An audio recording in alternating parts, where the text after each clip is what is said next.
Hello friends, my name is Tanishq. Today I am going to tell you about Homi Jahangir Baba.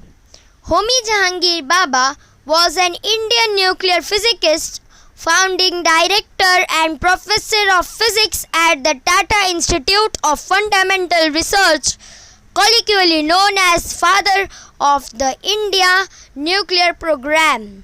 Baba was also the founding director of the Atomic Energy Establishment Trombay AEET, which is now named the Baba Atomic Research Center in his honor.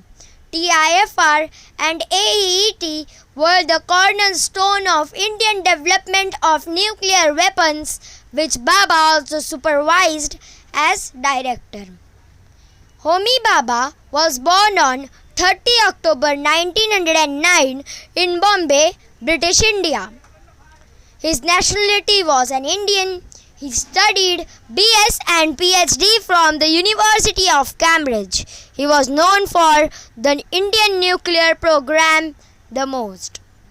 Let me tell you about Homi Baba's atomic energy in India.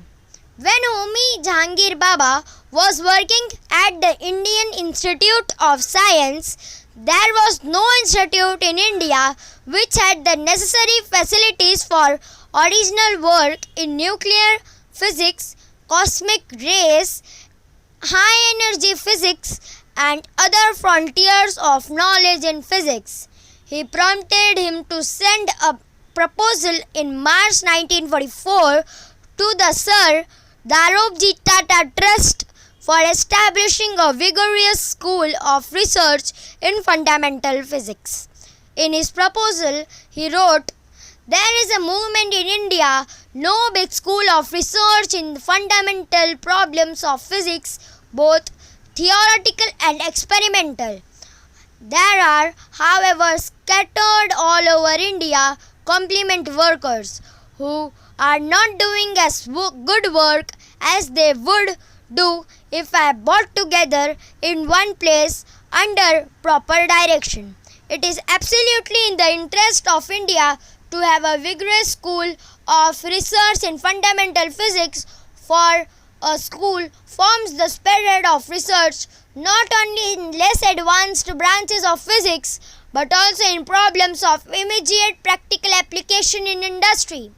If much of the applied research done in India today is disappointing or of very inferior quality, it is entirely due to the absence of sufficient number of outstanding pure research workers who would set the standard of good research and act on the directing boards in an adversary capacity. Moreover, where nuclear energy has been successfully applied for power production, in say a couple of decades from now, India will not have to look abroad for its expert but will find them ready at hand. I do not think that anyone acquainted with scientific development in another country would deny the need in India for such a school as I propose. The subjects on which research and advanced teachings would be done would be theoretical physics, especially on fundamental problems, and with special reference to cosmic rays and nuclear physics, and experimental research on cosmic rays. It is neither possible nor desirable to separate nuclear physics from cosmic rays, since the two are closely connected theoretically." This was Homi Baba's request to Tata Research Center. Now I am going to tell you about Homi Baba's 7 unknown facts. So think about it.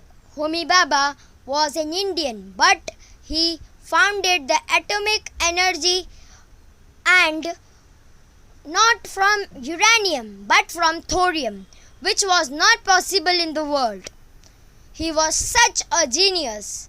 Now I am going to tell you about 7 facts of Homi Baba. First, education.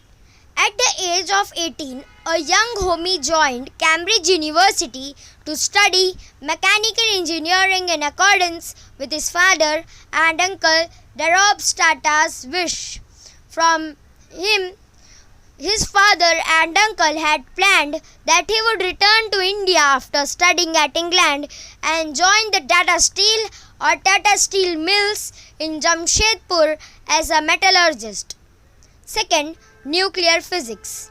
His strong interest in physics made him extend his stay at Cambridge to complete another degree in the field. He went on to receive a doctorate in nuclear physics after his first scientific paper, The Absorption of Cosmic Radiation. Baba scattering based on another one of his paper that explained electron-positron scattering was named after him. Fourth, founding TIFR.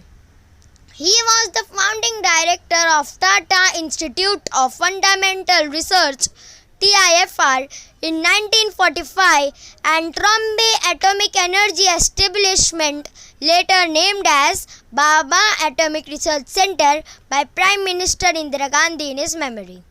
Other interests. Fifth, Baba was a popular painter and a classical music and opera enthusiast, beside being an amateur botanist. 6. Death. Homi Baba died in Air India Flight 101 crash on January 24, 1966. Miscommunication between the Geneva airport and the flight's pilot about the aircraft's position near the Mont Blanc mountain is the official reason of crash. Several theories have been proposed for their crash, including a conspiracy theory of claiming that the Central Intelligence Agency (CIA) was involved in order to paralyze India's nuclear program, but none have been proven. 7. Recognition and legacy. In 1945, he was conferred with Padma Bhushan Award for an outstanding contribution in nuclear science. In 1955, he was elected as the president of First International Conference on the Peaceful Uses of Atomic Energy, which was organized by United Nations at Geneva. Let me tell you about how energy is produced from thorium. First, a thorium is hit by a neutron.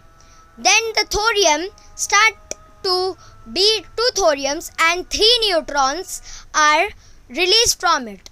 And this process goes on, and these are divided into generations. For example, here in this photo, you can see the first and second generation. This is how Homi Baba has done his work. Thank you for watching the video, and please subscribe for my latest videos. Thank you.